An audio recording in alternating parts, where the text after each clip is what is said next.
Welcome back to another Mac Chat. If you've watched this before, you'll know that it's a deep dive inside the world of motorbike racing. Excitingly today, I've twisted my dad's arm and we're going to talk about what motorbike racers used to earn in the 1980s in Grand Prix. We are also going to talk about the world of MotoGP, what's happened so far in racing, what dad's been up to, and we're also going to answer some questions from the last few weeks of people that have been commenting on Mac Chat as dad has been making a note of them. So if you've got any questions today, write them below and we'll do our best to answer them, whether that be stories from the past or just in general on the world of motorbike racing. We're also going to have a track day tip today, aren't we? Yeah, going to make that a regular feature. Yeah, it was part of the questions, but yeah. Okay, let's start things off with MotoGP, shall we? Because that's been quite exciting of late. Current MotoGP. We're going to save the money talk to the end. Because alright, okay. Best bit to the end. Yeah.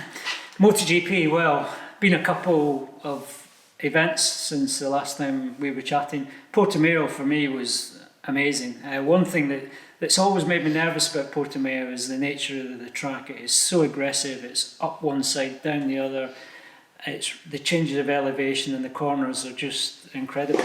And the last round of 2020 was there, and I really feel like there was hardly any incidents. It was amazing, and I thought there would be some spectacular crashes. Didn't want to see any, but I just thought the nature of the track. That said, when they came there this year for the first round, there was frightening crashes and things that I thought were possible last year. Nakagami's crash over the start finish, where he just touched the brakes, over 160 mile an hour when he went down. Fortunately, he was okay, a little bit beat up, and the other one was, of course, Jorge Martin, who had an amazing Qatar. His debut on a MotoGP bike on the Ducati looked like he could do pretty much anything there at Qatar, and he was getting away with it, and he had that amazing podium in his second ever race. But reality hit him in Portimao as well, because it's not flat, it goes up and down, as I said, and it's a lot more of a handful, and unfortunately, as I said, reality hit and he had some big injuries. He's going to be okay, he's got a couple of rounds down, but I think that was probably a shock to his system, just because he pretty much thought he could do anything in Qatar. Young riders do, I've been there myself, but I'm sure now he will be giving the Ducati a lot more respect, and good to see that he's on the mend. So it was still an amazing event, and of course I suppose arguably the headline there was Marquez's comeback, which was great. I thought he played it perfectly, finished 7th, which was amazing comeback, so great to see all that going on there. Did you think he was going to do better or worse than finishing 7th? I was hoping he'd be in the top 10, but I've spoke to a lot of my friends about it, and they asked me the same question, and I said if he's in the top 15 it'll be an amazing comeback, because there's no one in the top 15 that's going slow, and the races have been so close this year. All the point scoring riders have been so close, so if he was a second off the pace, which would have been amazing, he still would have been in the top 15. And so what I did know is that his rider's mentality would be the same. He hasn't lost any of his skills. Mentally, I think is as strong as ever. It was just how much his right arm could take. That was his limiting factor. And I think as comebacks go, it was brilliant, considering he had been off the bike for 9 months. So, yeah, I thought it was a great comeback. There's been another round since then. Jerez has happened, and all kinds of action there. He's had 2 massive crashes, talking about Marquez still. First one really roughed him up a bit. I think he was a little bit dizzy afterwards. Fortunately, no bodily injuries, and he raced again and finished in the top 10, which I think is amazing to see what he's come through.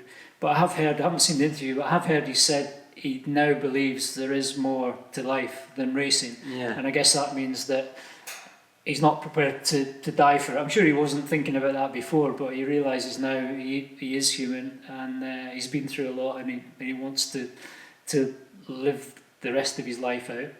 So whereas I think before he really thought he could maybe just do anything and get away with it, he realised he hasn't, and that might make him an even stronger, better rider with less injuries, so who knows. And unfortunately today for Fabio Quartararo, he's was walking away with the race at one point, and then it's now became clear that he got arm pump, which is a really bad thing for bike racers. I feel like arm pump is becoming more and more common. Was there arm pump back in the... There was riders suffer from arm pump. There was Didier de Rodrigues is one guy that Didier de Rodrigues, Belgian rider, easy for me to say.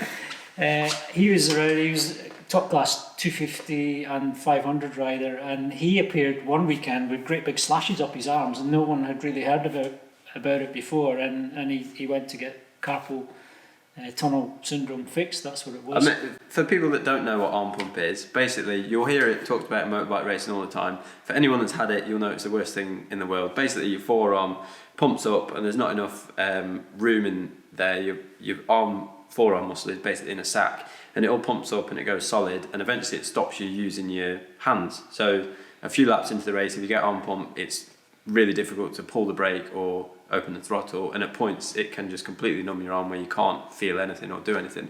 So obviously that's quite not only dangerous but painful and debilitating really on a bike. And you either slow down when you're riding or you which fall is off what 'cause you can't Quartararo feel had to do. Yeah, I think the guy that made it famous maybe was Freddie Spencer after winning the 250 and 500 World Championships in 1985. The first round of the 86 season he pulled in while leading at the Spanish Grand Prix in Jarama, and he was suffering from arm pump, and then from then on it definitely seemed to get worse over the years. Motocross riders suffer the most, indoor and outdoor. I think pretty much every motocross rider has the arm pump operation, and there's lots of riders, and I was gutted for Quartararo because he looked unbeatable all weekend in the Reth, and suddenly his lap times just started dropping. No one could figure out what it was, and of course he just managed to nurse his body home, and that's what it is.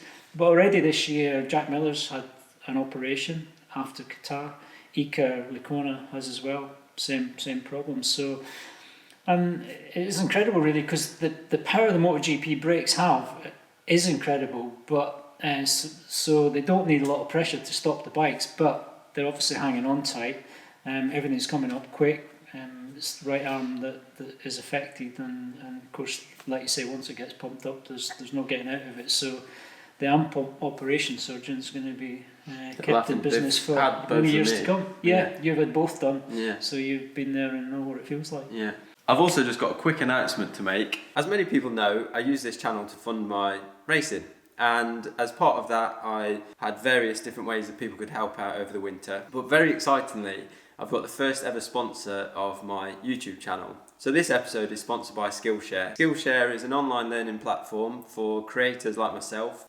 Whether that be in filmmaking, web development or marketing, Skillshare have thousands of classes. You'll be pleased to know it's made specifically for learning, which means there are no ads on there, so you can just stay focused on exactly what you want to learn. I recently watched the YouTube success Script, Shoot and Edit with MKBHD, which is taught by Marcus Brownlee. And for someone like me that's constantly learning about the YouTube platform and filmmaking, it was really useful to help me moving forwards. Now the exciting part of all of this is I promised last week that if I ever have a sponsored video, there will always be in it for my subscribers that follow this channel. So for the first 1,000 people that join Skillshare, using the link that I'll put in the description below and that you'll see on screen now, you'll receive 2 months free premium membership to their site. And for anyone that does want to help my racing, by joining Skillshare, you're really helping my racing, and hopefully that would mean Skillshare will continue to sponsor me in future episodes. I'll be very grateful if you show Skillshare some love and show them exactly how strong the community is that I've built on here. One more thing about MotoGP, Pedro Acosta. We need to talk about him. I wasn't sure in my lifetime, don't know how long my lifetime was going to last, that we'd see another Marquez. Pedro Acosta, I've followed his progress closely over the last 2 years because he was in the Red Bull Rookies MotoGP Cup, which I'm involved in. And 2 years ago, basically the rookies rescued him. He didn't have a lot racing plans really, but he qualified for the rookies and he got in there, and he had a good first season, not spectacular. Second season he won the championship. He won lots of races back to back at the beginning of the season, which other rookies had done. And then he just started bringing it home as the season went on, got the championship done.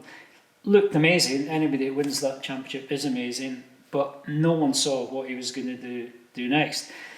Actually, I did pick up in the rookies in his interviews, his pre-race interviews, he would say he had a plan, and many riders do, whether they do or they don't, they feel like they have to say they've got a plan.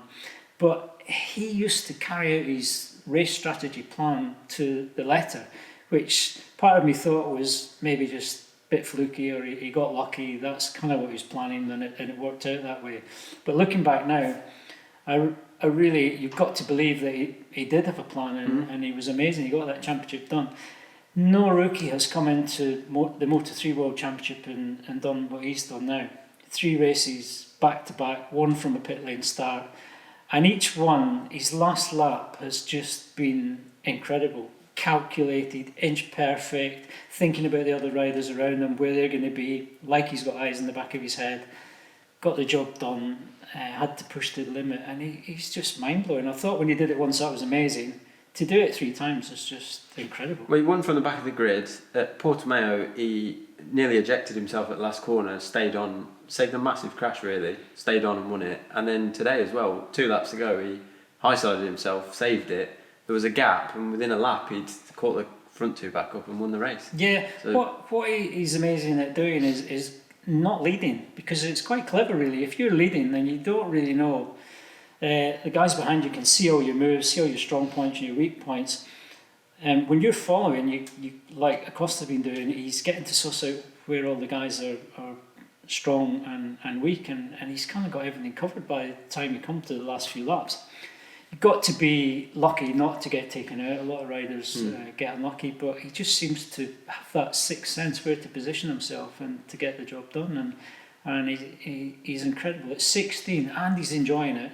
He's dealing with the pressure, he's dealing with everything, and he's just an amazing talent. So very proud to have watched him develop over the last couple of years and see what he's doing now. But no one, without exception in that paddock, would have predicted what he was going to do this season. So it's just amazing. well, he has set a record, I think. I think he's the first person ever to have 4 back-to-back podiums in their first 4 Grand Prix. Oh, really? I think he's the first. And I think the person to do first that. rookie in the championship to win 3 races back to back. Yeah. So he's only done 4 races. It's great Yeah. entertainment. So before we get on to talking about how much you used to get paid back in the day, Not a lot. then we're going to answer some questions first. Yeah. So as well with this Mac Chat, it's all about everyone engaging and talking and asking questions if you've got any questions. So fire away below. I'll do my best to answer all the questions anyway in the comments, but we'll answer them on video. I was flattered to be asked so many questions, and people had so many memories. What are the questions you're going to answer today? Two sensible ones and one stupid one. Right, let's dive into So it. sensible ones first, get them out of the way. I was asked, do I own a Honda NR750? NR750 is an oval piston bike, 8 valve heads, very exclusive bike. It's a bit of a Honda showing off exercise. Answer is yes, I do own one, have done since 1995. It became available when Steve James, who was a snooker player in the early 90s, had an amazing career. And he bought one, he loved bikes, and he bought an NR750. His became available, he basically wanted out of it. It showed up at the dealers. They're not everyone's cup of tea, but it showed up. The dealer knew I liked the bikes, and I managed to do some dodgy deals and managed to get the NR750, and I've had it ever since. Always said it's probably a little bit of my pension fund, so if it comes up for sale, you'll know that it's some cashing in my pension, but I'm hanging on to it grimly at the moment. Much to Mum's disgust. Much to Mum's disgust. So I've actually hid it away in a dealership somewhere. So if it's out of sight, it's out of mind. Other questions were track day tips, and I do, as you do, we do a lot of track day instruction. We're involved in a lot of track day events around the country and overseas. And someone says, why don't you give a track day tip every Mac Chat? Well, I'm going to start at the beginning. If you haven't done a track day and you can ride a motorbike, get on one, get in the novice group. There'll be similar minded people. Some have got ability, some are newcomers, and they're great fun. And the novice group on any track day is a great place just to ride your bike and enjoy riding around your favourite racetrack in the UK. And it doesn't matter whether you've got a small bike or a big bike, you're 18 or 80, get out there and ride your bike and enjoy it. And I guarantee you might be a little bit nervous in the morning. As the day goes on, your grin will get bigger and you'll go home with a big smile on your face. And if you are a beginner or you're just starting out doing track days, my tip would be let it all come to you. Get out in the first session, pot around, forget about everyone else on track, just do your own thing, ride your bike, round in circles, get used to where the racetrack goes, come in, have a cup of tea, go back out in the next session and do the same again. And just absorbing the information that your bike's giving you, the layout of the track, will mean you just start to open up and you'll start to enjoy it. The next thing after that is to get a little bit of a gear pattern going. Just think about gears for corners, keep your gear changes to a minimum, and you'll gradually suss out the speed of the bike on the straights and going through the corners. Get a nice simple gear pattern going, and then just circulate all day and enjoy riding your bike. You'll gradually go faster and faster without realising it, and it's just the best day out. So if that's a bucket list box to be ticked in 2021, then I would suggest get it done. Get in a novice group and just enjoy your favourite track in the UK. Yeah, and I think that is the biggest thing, is just to build up slowly. Build up, yeah. There's no prizes for a fast lap or at the checkered flag. It really is just about riding your bike, and I think every road bike rider should do a track day, because you just get to know your bike. I would always advise to go on your own bike as well, as opposed to hiring a bike, because you'll spend half a day getting used to an unfamiliar bike. So get on your own bike, ride it around, enjoy it. You can brake a little bit later, you can accelerate a bit harder, you can break the speed limit on the long straights, and it really will make you a better rider. Yeah. Question number 3. Oh yeah, so the silly one was, someone says, can you tell the story about the Snetterton and the airplane? Well, I didn't vaguely remember. I remembered it straight away, but I haven't thought about it for a lot of years. So, long story short, I ended up on a Thursday night before a British Championship event when I was riding for Armstrong, in a house near the entrance to Snetterton. It was a guy called Peter de Ritter. He was either circuit manager, he was something to do with ACU. We ended up in this party. We weren't riding the next day, so we were having a few Bacardis. And I met a guy there called Richard Stoodley. Richard Stoodley is Christian Idden's uncle, his mum's brother. I immediately gelled with him because he was a bit daft and he had a few beers. And he introduced me by saying, watch this, Neil. And if you can imagine walking into a toilet, a bathroom, and he did a handstand into the toilet, so his legs are up in the air. As he did a handstand in there, his face is obviously facing me, and he flushed the toilet, and he says, hi, I'm Rich. Rapid Rich, he said, my name is. And anyway, we got him out of there, got him dried down, and I like stupid people like that, so we gelled with him. And that night, I don't take much encouragement. There was, in the 80s, there was serving hatches from the kitchen to the lounge, the old thing. And he says, I think you should dive through the serving hatch, Neil, from the kitchen to the lounge. I'll catch you on the other side. So I did that. I dived through the serving hatch, didn't get injured, everybody laughed. The party came to an end, so we were walking back up to the paddock, Rich and me. At which point, in the mid-80s, there was some kind of hangar or an airstrip at Snetterton, so people kept planes there. Rich says, let's get into a plane and start it up. And I think I had in my head, that'll be all right. Yeah, we'll do that. That'll be funny, sitting in a plane. We might start it up. And then I thought, well, I'm not going to fly it anywhere, but we might be able to drive around the park or something. These were the stupid things that were in my head. Anyway, Rich jumps in this single-seater plane. I jumped in the back. Thankfully, we were immediately rumbled by some security guard. He hauled us out of the plane, kicked us up the backside, and sent us on our way back to the paddock. But it just doesn't bear thinking about that we would have got that plane going, because we were up for it. Starting it up and driving it around would have been absolute carnage, and we probably would have been either dead or locked up, and God knows what would happen if we'd taken it off. So that was the airplane at Snetterton story. That's a good story. So at the start of the video, I mentioned that we were going to talk about what the prize money was back in what is now MotoGP, 500 Grand Prix back in the day. So in the unrideable era, I talked about this with Steve Parrish, who was the sort of era before you, Barry Sheen. So what was the prize money like, or was the prize money in MotoGP back then, and how did it work? There was prize money. I haven't got any left, by the way. There was prize money. Well, look, let's just start that with, basically the big catch with your racing career was everything you earned, you then took your kids racing, so then it all got put back into the racing world, so there wasn't... Yeah, I give it all to the Padgetts to buy racing spares. But Yeah, it was different then. There was prize money. Late 80s, certainly when I got involved in 500 GPs, your team manager at the end of the day went to the race office and collected your prize money and brought it back in an envelope, which was quite nice. I didn't win any GPs and didn't finish second in any GPs, but I did finish third a few times.